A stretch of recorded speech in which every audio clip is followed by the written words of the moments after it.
Bridge करेंगे इसमें। तो पहला क्वेश्चन है, जिसका उद्देश्य भौतिक बाधा पर से मार्ग प्रदान करना है। कोई भी फिजिकल बाधा आती है तो उसके ऊपर से हमको रास्ता लेके जाना है तथा बिना नीचे के रास्ते को बंद किए, नीचे का रास्ता चलता रहे, बस उस बाधा को पार करके हम निकल जाएं, उस कंडीशन में बनाते हैं ब्रिज। ठीक है। अब चित्र में देखो, इसे बोलते हैं विंग वॉल। क्या है ये? Wing wall. ये एबैटमेंट है। ठीक। और बीच वाले पियर्स होते हैं। ठीक है। ये पाइल्स हैं, ये पाइल्स हैं। और ये स्रोत वाला ये क्या है? ये है स्लोपिंग एबैटमेंट। ठीक। और ये स्लैब है ना, स्लैब, ये स्लैब, इसको बोलते हैं ब्रिज डेक। और रेलिंग ये है। ठीक है। पुल का डिजाइन किस पर डिपेंड करता है? ये डिपेंड करता है function of bridge and nature of the area. Area की नेचर पर और ब्रिज के फंक्शन पर। जब सड़क या रेल यातायात या पाइपलाइन को चैनल या घाटी के ऊपर से ले जाना हो तब बनाते हैं पुल। जब सड़क या रेल यातायात या पाइपलाइन को चैनल के ऊपर से या घाटी के ऊपर से गुजारना हो तब बनाते हैं पुल। नेक्स्ट, यह ट्रैफिक या पाइप सड़क या रेलवे जैसी संचार प्रणाली के ऊपर से गुजरता है, उसे कहते हैं ओवरब्रिज। यह ट्रैफिक या पाइप सड़क या रेलवे जैसी संचार प्रणाली के ऊपर से गुजरता है, उसे ओवरब्रिज कहते हैं। ब्रिज नहीं, ओवरब्रिज। भाई जो रेलवे को भी ऊपर रेलवे के ऊपर से भी निकल जाए वो तो ओवरब्रिज है। जब किसी घाटी, सूखी या आर्द्र भूमि, व्यस्त इलाके के ऊपर वाहनों के आवागमन के लिए फ्लाईओवर बनाने के लिए छोटे छोटे पुल का निर्माण किया जाता है। तो फ्लाईओवर बनाने के लिए छोटे छोटे पुल बनाने पड़ते हैं, उसे कहते हैं वायडक्ट। ब्रिज के लिए साइट का चुनाव करने के लिए क्या स्टेप होते हैं? सबसे पहले हम करते हैं रिकॉग्नाइज सर्वे, उसके बाद प्रिलिमिनरी सर्वे, लास्ट में फाइनल डिटेल सर्वे। रिकॉग्नाइज सर्वे, प्रिलिमिनरी और फाइनल डिटेल्ड। यहाँ पर कुछ कोड है, उनका भी यूज़ करते हैं। देखो, IRS 5 जो कोड है, इसका प्रयोग हम लिमिट स्टेट मेथड में लोड और स्ट्रेस के लिए करते हैं। 5 नंबर याद रखना, बस 5 नंबर IRS सब में रहेगा। 5 नंबर कोड का प्रयोग लोड और स्ट्रेस के लिए करते हैं लिमिट स्टेट मेथड में। और ये कोड है 6/2010, IRS 6/2010। इसका यूज़ करते हैं practice of specification of bridge की प्रैक्टिस करने के लिए। IRS 6/2000 का प्रयोग कहाँ पे करते हैं? Practice for cement concrete limit test method में। सीमेंट कंक्रीट याद रखो, सीमेंट कंक्रीट की प्रैक्टिस के लिए IRS 6/2000। IRS 21/2000 का प्रयोग अब वर्किंग स्ट्रेस मेथड आ जाएगा, load stress. Working stress method में लोड और स्ट्रेस के लिए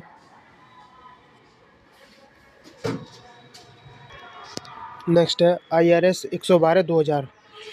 IRS 112/2000 का प्रयोग फॉर कंपोजिट स्ट्रक्चर के लिए, किसके लिए?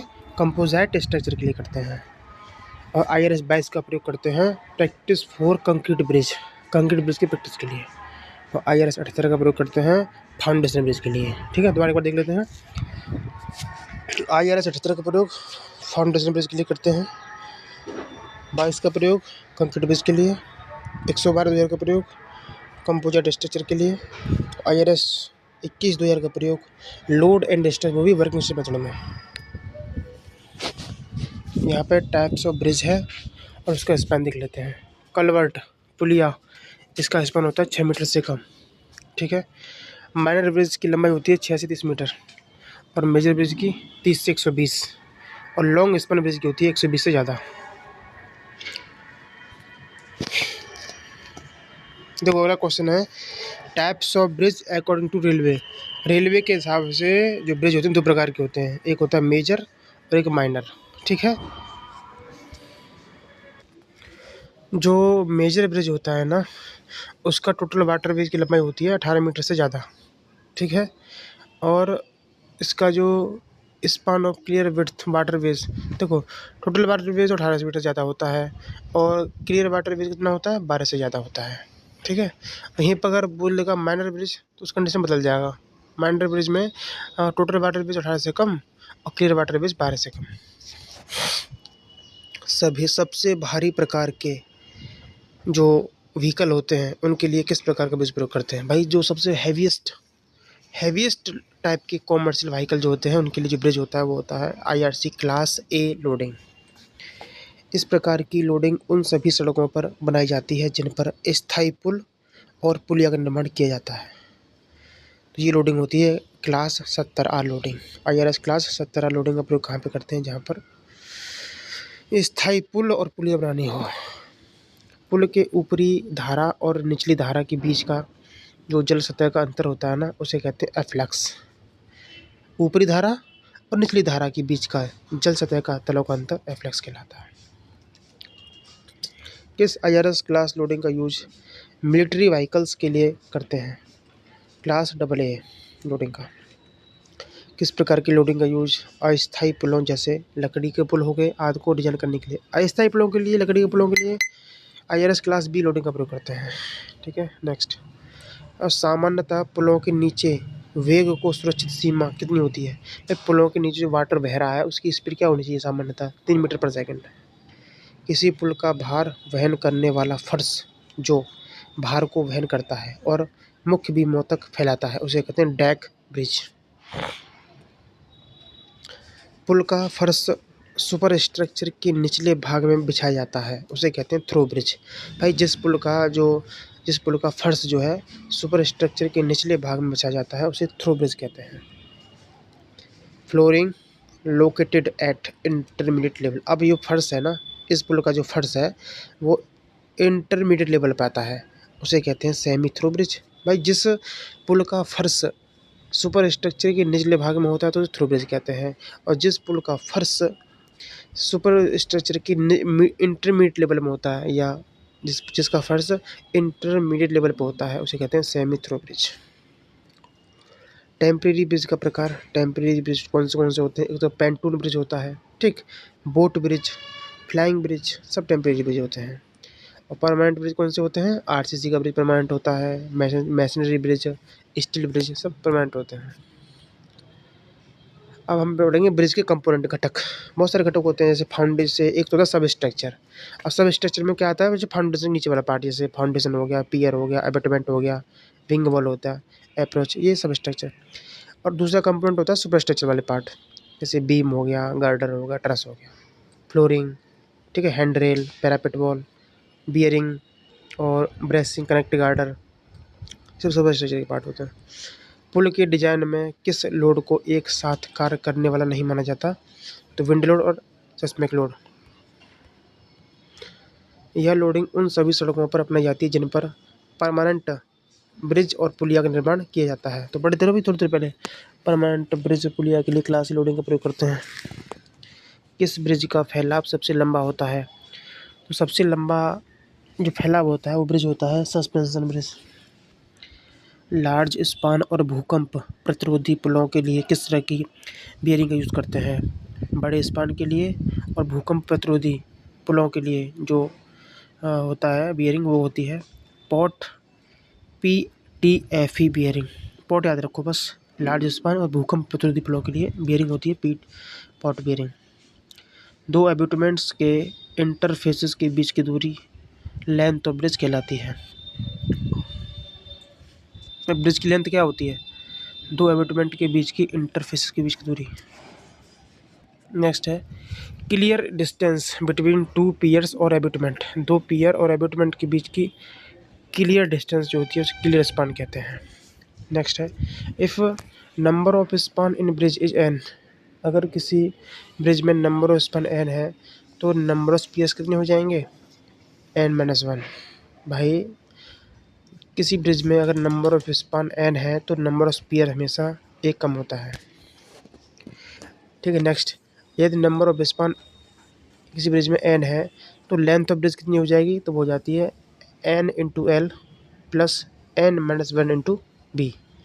n×l plus n-1 into b. Video pause करके याद कर लो। आगे देखो, एक ऐसा स्पान है जो ब्रिज की समग्र लागत को न्यूनतम कर देता है उसे कहते हैं economical span. For most economic span length cost of superstructure. Most economic span of length प्राप्त करने के लिए जो सुपर स्ट्रक्चर की लेंथ होती है, कॉस्ट जो होती है ना, वो बराबर होती है सब स्ट्रक्चर की कॉस्ट के। नेक्स्ट, जब सब स्ट्रक्चर की लागत कुल लागत का लगभग 25% हो तो कौन सा पुल प्रभावी होता है? Shorter span bridge. जब सब स्ट्रक्चर की लागत है कुल लागत का 25% है तो वहाँ पर शॉर्टर स्पान ब्रिज बनाते हैं। जब सब स्ट्रक्चर कॉस्ट 50% से ज़्यादा होती है तो लॉन्गर स्पान ब्रिज का यूज़ किया जाता है। भाई जब सब स्ट्रक्चर कॉस्ट 50% से ज़्यादा होती है तो वहाँ पर लॉन्गर स्पान ब्रिज का प्रयोग करते हैं। नेक्स्ट, वह क्षेत्र जहाँ पानी पुल के नीचे से बहता है, पानी पुल के नीचे से जा रहा है, उसे वाटरवे कहते हैं। इफेक्टिव लीनियर वाटरवे क्या होता है? ये 8 गुना होता है रिवर के बेड का 8 गुना। इसमें से अगर पियर की विड्थ को घटा दिया जाए तो वहाँ पर एक इफेक्टिव लीनियर वाटरवे मिल जाता है। इफेक्टिव लीनियर वाटरवे कैसे मिलता है? 8 गुना रिवर के बेड की विड्थ माइनस पियर विड्थ। धारा के ऊपर की ओर पानी के बहने की घटना को कहते हैं एफ्लक्स। धारा जो है बह रही है ना, धारा के ऊपर की ओर पानी के बढ़ने की घटना को एफ्लक्स कहते हैं। धारा बढ़ती जाती है ऊपरी तरफ। वीडियो पॉज करके पेज याद कर लेना, आगे देखो कैसे याद करेंगे एफ्लक्स का। Increased water level minus normal water level. भाई नॉर्मल वाटर लेवल में से जितना पानी ऊपर बढ़ा वही एफ्लक्स होता है। ब्रिज डेक के नीचे उच्च बाढ़ स्तर और निम्न बाढ़ स्तर के बीच के अंतराल फ्री बोर्ड कहलाता है। भाई उच्च फ्लड लेवल और लोअर फ्लड लेवल के बीच का अंतर फ्री बोर्ड कहलाता है। हाई लेवल ब्रिज का फ्री बोर्ड हमेशा 60 सेंटीमीटर लिया जाता है। हाई लेवल ब्रिज का फ्री बोर्ड 60 ज़्यादा होता है। और आर्च ब्रिज का कितना लेते हैं? 30 सेंटीमीटर। और गार्डर ब्रिज का 60 से 90 सेंटीमीटर। नेविगेशन स्ट्रीम का 240 से 300 सेंटीमीटर। बार देखो, सबसे ज़्यादा तो नेविगेशन स्ट्रीम का होता है फ्री बोर्ड 240 से 300 सेंटीमीटर। गार्डर ब्रिज का 60 से 90 सेंटीमीटर। आर्च ब्रिज का 30 सेंटीमीटर। और हाई लेवल ब्रिज का फ्री बोर्ड 60 सेंटीमीटर। किसी पुल की सुपर स्ट्रक्चर के फर्श के स्तर को कहते हैं फॉर्मेशन लेवल। सुपर स्ट्रक्चर की जो फर्श होती है उसको कहते हैं फॉर्मेशन लेवल। बाढ़ के स्तर पर या उससे ऊपर एक छोटा सा जलमग्न पुल जो बाढ़ को अपने ऊपर से गुजार देता है। भाई बाढ़ जब आती है ना तो बाढ़ उस पुल को ही पार कर जाती है ऊपर होके, उसे बोलते हैं कॉजवे या आयरिस कॉजवे। अर्थ फिलिंग तक पहुंचने वाले पानी को निकालने के लिए क्या बनाते हैं? Beep holes. नेक्स्ट, ब्रिज में सुपर स्ट्रक्चर के लोड को सब स्ट्रक्चर पर ट्रांसफ़र करता है, वह ब्रिज बियरिंग। नेक्स्ट, यह पुल का एक घटक है जो पुल के खंभे और पुल के डेक के बीच एक रेजिस्टेंस सतह प्रदान करता है, उसे कहते हैं ब्रिज बियरिंग। यह पुल का एक घटक है जो पुल के खंभे मतलब पुल के जो पियर्स हैं वो और पुल के डेक इसके बीच एक रेजिस्टेंस प्रदान करता है, उसे कहते हैं ब्रिज बियरिंग। ब्रिज बियरिंग 2 प्रकार के लोड को ट्रांसफ़र करती है। पहला है वर्टिकल लोड और व्हीकल एंड स्ट्रक्चरल लोड। ठीक है, ब्रिज की बियरिंग 2 प्रकार के लोड ट्रांसफ़र करती है, वर्टिकल लोड और vehicle and structural load. Bridge की बियरिंग डिपेंड करती है किस पर? लोडिंग कंडीशन पर, ब्रिज के स्पान पर, टेम्परेचर पर, परफॉर्मेंस पर। ब्रिज की बियरिंग इस पर डिपेंड करती है, लोडिंग कंडीशन कैसी आ रही है उस पर, ब्रिज का स्पान कितना है, तापमान कितना है, परफॉर्मेंस क्या है। ठीक है, ब्रिज स्पान याद रखना है, क्लियर स्पान नहीं। ठीक है, ऐसी बियरिंग जो घूर्णन को तो होने देती है लेकिन ट्रांसलेशन मतलब स्थानांतरण गति को रोकती है। ऐसी बियरिंग जो घूर्णन तो होने देती है लेकिन स्थानांतरण को रोकती है उसे कहते हैं फिक्स्ड बियरिंग। और फिक्स्ड बियरिंग का स्पान होता है 12 मीटर तक। और यह बियरिंग घूर्णन और स्थानांतरण मूवमेंट और ट्रांसलेशन दोनों को होने देती है, उसे बोलते हैं एक्सपेंशन बियरिंग। इसका यूज तब किया जाता है जब सपोर्ट पर डिफ्लेक्शन के कारण मूवमेंट या रोटेशन नगण्य हो जाए। इसका यूज तब करते हैं जब सपोर्ट्स जो है उस पर डिफ्लेक्शन की वजह से रोटेशन नगण्य हो जाता है, तो वो बियरिंग होती है स्लाइडिंग बियरिंग। स्लाइडिंग बियरिंग का स्पान होता है 12 से 20 मीटर तक। नेक्स्ट, इसका यूज आरसीसी और स्टील पुल संरचनाओं के निर्माण में करते हैं।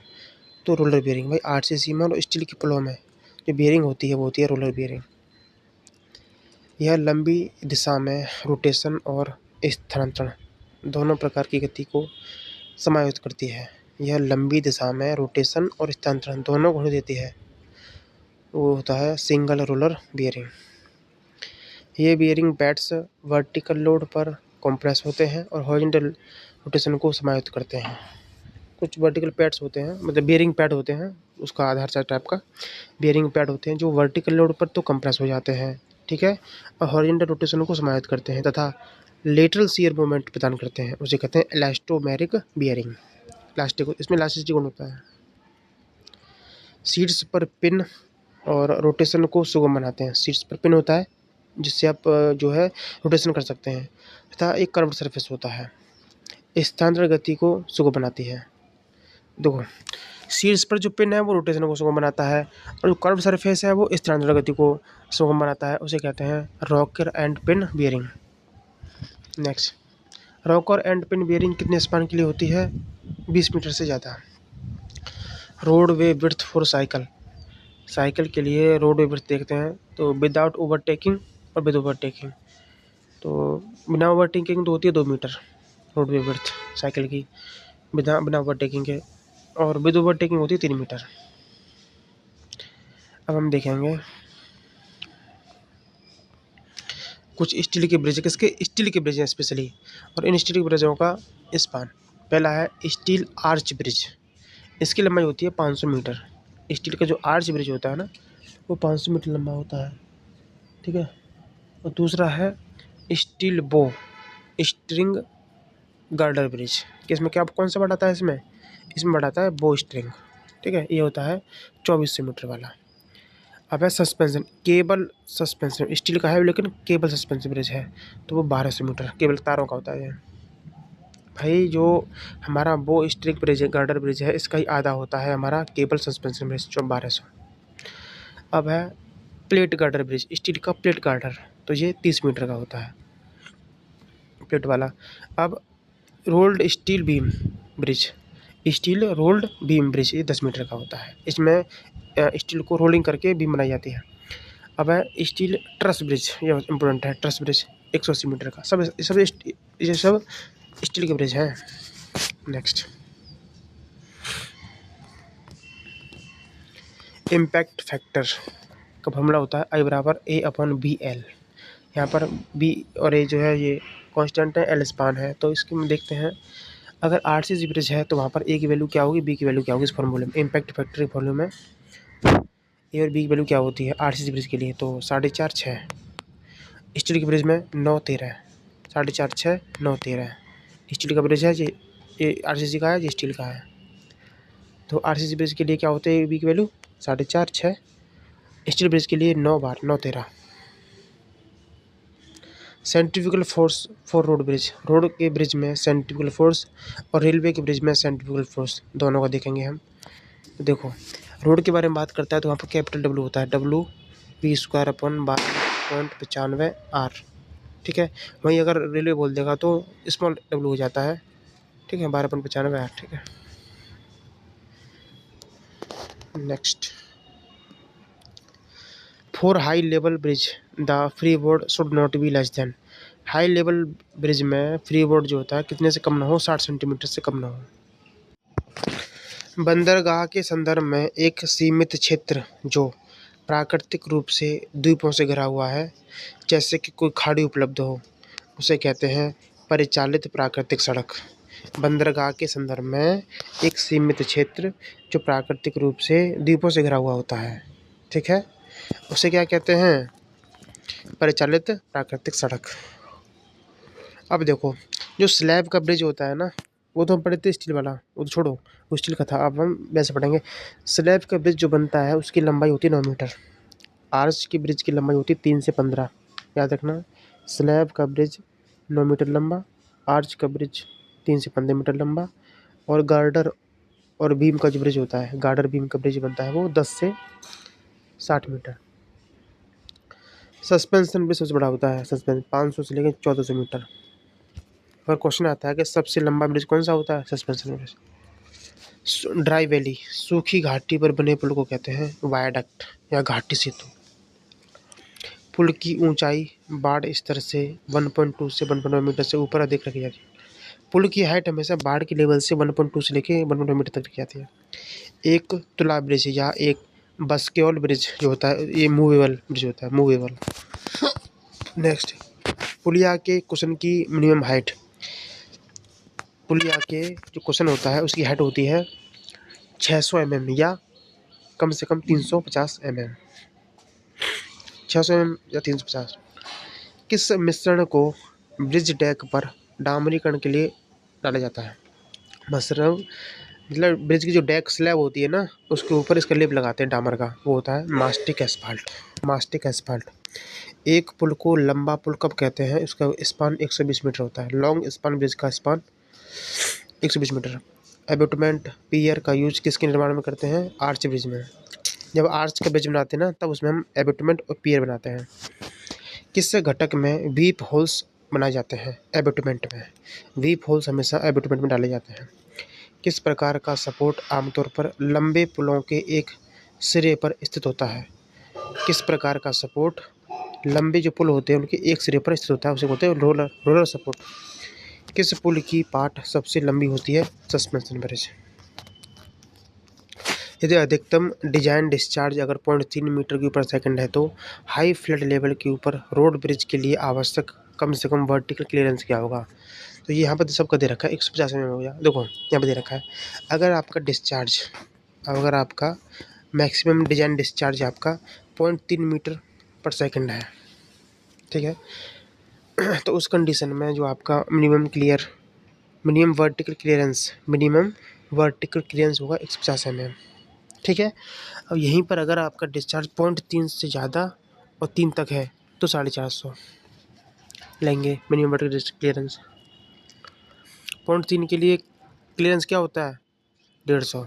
0.3 से 3 के बीच में है तो 450, और 3 से 30 के बीच में है तो 600, ठीक है, और 30 से 300 है तो 900, ठीक है, और 300 से लेके 3000 है तो 1200 वर्टिकल क्लियरेंस होगा। दोबारा देख लो एक बार, अगर आपका डिजाइन डिस्चार्ज 0.3 मीटर की पर सेकंड है तो मिनिमम वर्टिकल क्लियरेंस जो होगा वो 150 mm होता है, और 0.3 से 3 तक है तो 450, और 3 से 30 है तो 600, 30 से 300 है तो 900, 300 से 3000 है तो 1200, और 3000 से ज़्यादा है तो 1500।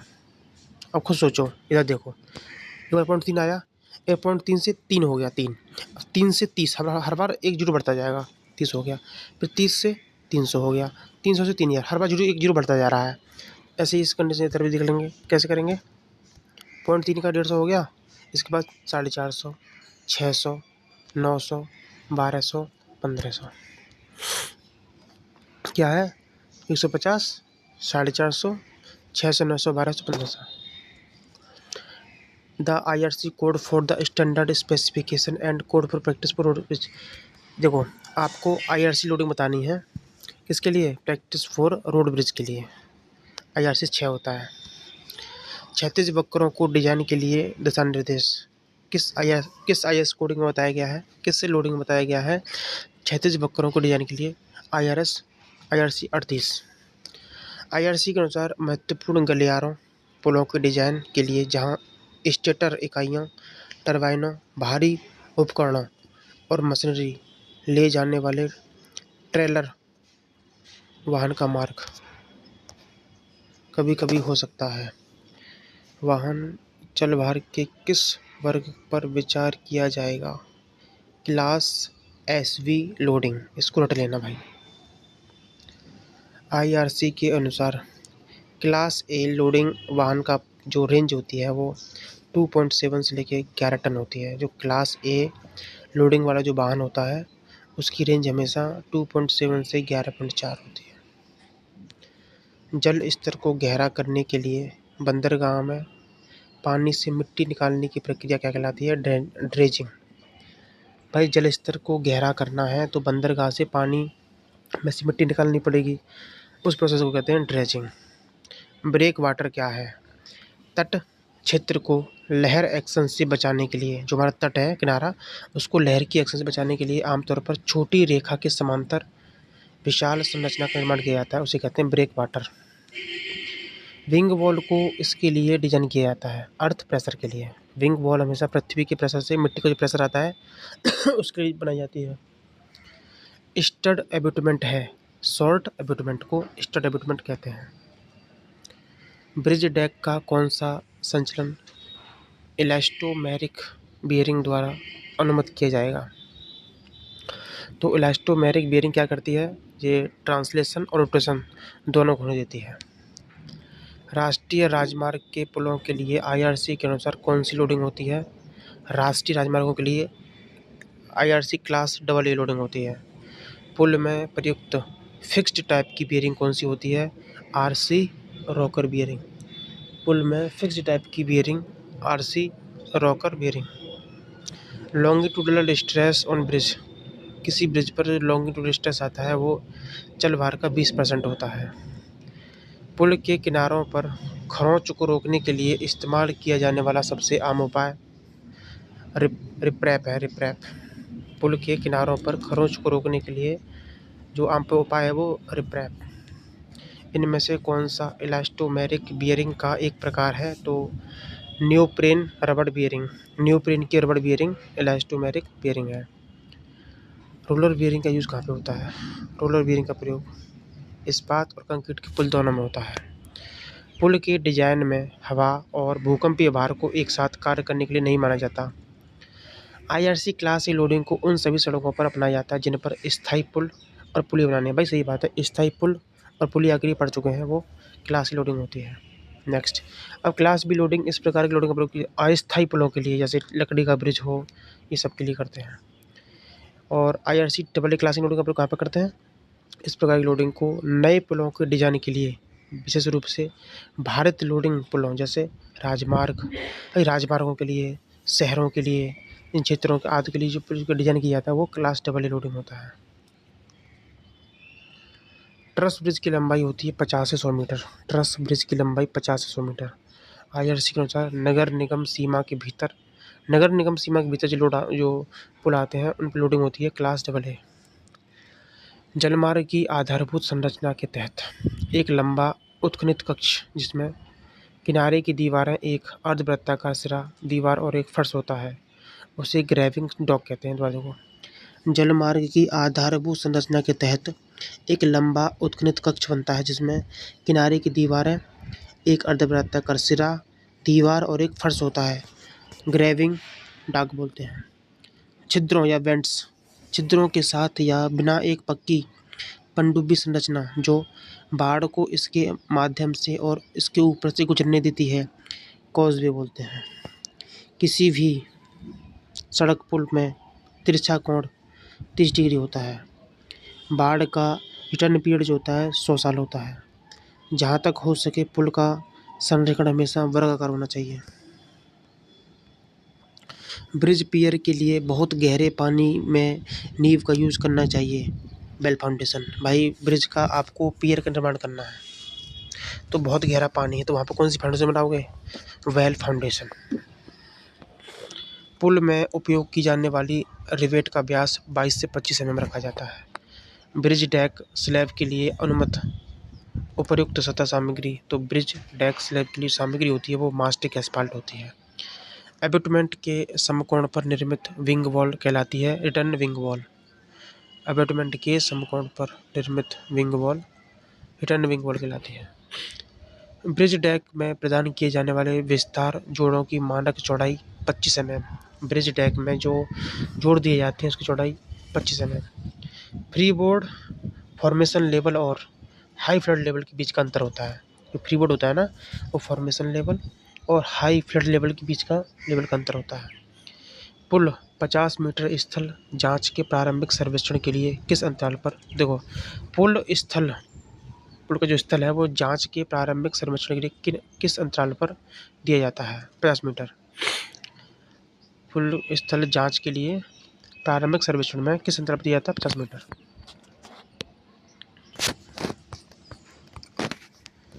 देखो मेजर ब्रिज का स्पान होता है 30 से लेके 120 मीटर। थ्रो टाइप का प्लेट गार्डर ब्रिज में फर्श को बॉटम फ्लैंजेस पर रखा जाता है। Through type plate girder bridge में फर्श को बॉटम फ्लैंज पर रखते हैं।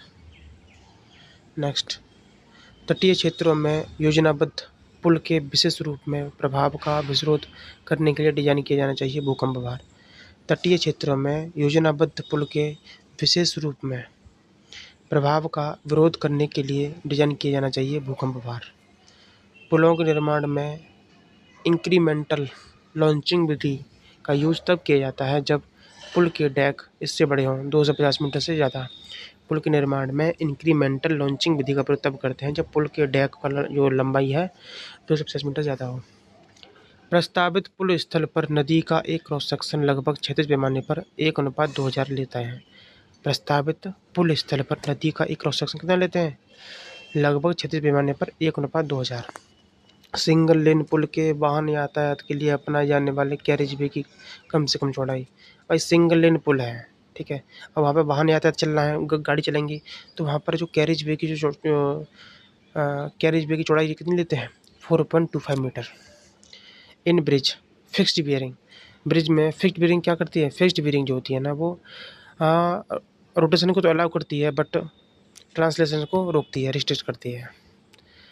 मतलब स्थानांतरण नहीं होने देती है बट रोटेशन कर सकते हैं। नेक्स्ट, LRB का मतलब होता है लोड रबड़ बियरिंग, ठीक है। Next, for bridging gaps in hilly area bridge are ideally solution. ये कह रहा है पहाड़ी इलाकों में ब्रिज जब बनाते हैं तो वो कौन सा होता है? Suspension bridge. अधिकतम पार्ट के लिए कौन सा ब्रिज प्रयोग करते हैं? अधिकतम पार्ट के लिए तो स्टील केबल का सस्पेंशन ब्रिज होता है। अस्थायी पुलों के लिए निम्न में से कौन सा पुल मध्यवर्ती समर्थन के बिना निर्मित पुल है? ट्रस। अस्थायी, देखो ट्रस जो होता है वो टेम्परेरी ब्रिज होता है, अस्थायी पुलों में आता है ये, और इसमें इंटरमीडिएट सपोर्ट नहीं होते हैं, वो ट्रस ब्रिज होता है। प्रस्तावित चिनाई वाले आर्च ब्रिज में ऊपर से नीचे तक इसके एबटमेंट और पियर्स की कुल ऊंचाई h के रूप में प्रस्तावित की जा सकती है, जिससे प्रत्येक को 2h के बराबर किफ़ायती स्पैन प्रस्तावित किया जा सकता है। प्रस्तावित चिनाई वाले आर्च ब्रिज में ऊपर से नीचे तक इसके एबटमेंट या पियर्स की कुल ऊंचाई h के रूप में प्रस्तावित की जा सकती है, जिससे प्रत्येक को 2h के बराबर किफ़ायती स्पैन प्रस्तावित किया जा सकता है। नेक्स्ट, वह ब्रिज जो उच्च बाढ़ के जल को इसके ऊपर से जाने देता है तो हाई लेवल ब्रिज कहलाते हैं। सॉरी, नहीं गुजरने देता, भाई वह ब्रिज जो उच्च बाढ़ के लेवल को भी नीचे रखता है, इसके ऊपर जाने नहीं देता, तो हाई लेवल ब्रिज कहते हैं। रॉकर बियरिंग का प्रयोग कहाँ पे करते हैं? 20 मीटर से ज़्यादा स्पान के लिए। ग्रामीण क्षेत्रों के लिए पुल का डिजाइन करते समय फुटपाथ की चौड़ाई रखते हैं 1.5 मीटर। तटरेखा के समांतर निर्मित या प्राकृतिक रूप से विकसित की गई और बंदरगाहों को लहरों से बचाने के लिए डिजाइन की गई संरचना बैक वाटर कहलाती है। बैक वाटर क्या होता है? तटरेखा के पैरेलल निर्मित या प्राकृतिक रूप से विकसित की गई और बंदरगाहों को लहरों से बचाने के लिए डिजाइन की गई संरचना बैक वाटर कहलाती है। सस्पेंशन ब्रिज को झूला पुल कहते हैं। झूला पुल निर्माण किया जाता है जहां मध्यवर्ती पियर्स प्रदान करने की संभावना के बिना बड़े पार्ट को कवर किया जाए। बड़े बड़े पार्ट हों लेकिन वहाँ पर इंटरमीडिएट पियर्स ना हो, वहाँ पर झूला पुल बनाते हैं। पुल की सुरक्षित धारण क्षमता का पता लगाने के लिए किसका यूज नहीं करते? इम्पैक्ट मेथड का। पुल की सेफ बियरिंग कैपेसिटी ज्ञात करने के लिए इम्पैक्ट मेथड प्रयोग नहीं करते। नेक्स्ट, यदि वर्षों में एक बार आने वाली बाढ़ के लिए पुल बनाना हो, और वर्षों में एक बार आने वाली बाढ़ के लिए पुलिया बना डिजाइन। अच्छा, 100 वर्षों में एक बार आने वाली बाढ़ के लिए पुल बनाया जाता है और 40 वर्षों में एक बार आने वाली बाढ़ के लिए पुलिया बनाई जाती है। पुल सब स्ट्रक्चर का हिस्सा है, तो कुल मिला के पुल के सब स्ट्रक्चर में क्या क्या आता है? पियर आता है, एबटमेंट आता है, विंग वॉल आता है। कौन सा सुपर स्ट्रक्चर का भाग नहीं है? तो एबटमेंट है, क्योंकि ये तो सब स्ट्रक्चर का भाग है। मजबूत ब्रिज के दिए गए घटकों को ऊपर से नीचे बताइए। तो ऊपर से नीचे की तरफ देखें तो ऊपर केबल होता है, उससे नीचे सस्पेंडेड होता है, फिर डैकिंग होता है। पुल डिजाइन में निम्न में से कौन सा भार पवन भार के साथ विचार में नहीं लिया जाता? भूकंप भार। नेक्स्ट है, सस्पेंशन ब्रिज में कैट वॉक निकाय का उद्देश्य क्या होता है? मुख्य तार केबल के स्तरण में यूज करना। अरे बस समझ, सस्पेंशन ब्रिज में केबल होता है तो उसमें कैट वॉक होता है एक, उससे क्या क्या उद्देश्य होता है? उसका काम होता है मुख्य तार को केबल के स्तरण में यूज करना। IRC-70 लोडिंग क्या होती है? जिन पर स्थायी पुल और पुलिया का निर्माण करना हो वहाँ पर IRC-70 लोडिंग का प्रयोग करते हैं। एक थ्रो ब्रिज के साथ एक सुपर स्ट्रक्चर के तली पर प्रदान की गई ब्रिज फ्लोटिंग। एक थ्रो ब्रिज के साथ क्या होता है? सुपर स्ट्रक्चर के तली पर प्रदान की गई ब्रिज फ्लोटिंग। अपस्ट्रीम और डाउनस्ट्रीम पर धारा के आर पार बनाई गई दीवार कर्टेन वॉल कहलाती है। अपस्ट्रीम और डाउनस्ट्रीम पर धारा के आर पार बनाई गई दीवार कर्टेन वॉल कहलाती है। कौन सा सामान्य प्रकार का ब्रिज ट्रस नहीं है? तो फिंक जो होता है ना, फिंक, ये सामान्य प्रकार का ब्रिज ट्रस नहीं है। ये कौन सा ट्रस है? ये के ट्रस है। कैसे पढ़ेंगे? तो वो ऐसे से बना हुआ है के, ये के ट्रस हो जाएगा। ये होबे, होबे कैसे पढ़ेंगे?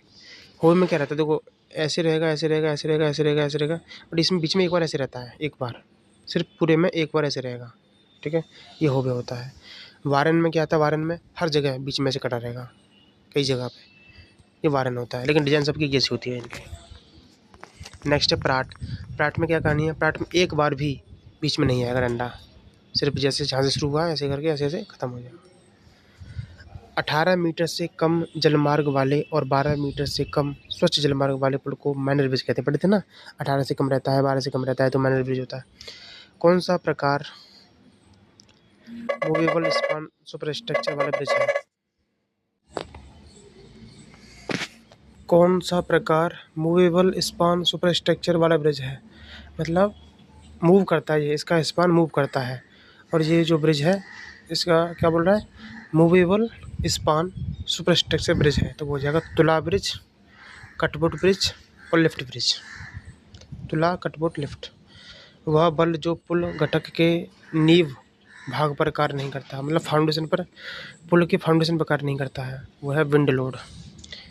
नदी तल से प्रारंभ करते हुए पुल के घटकों को सही क्रम में लगाइए।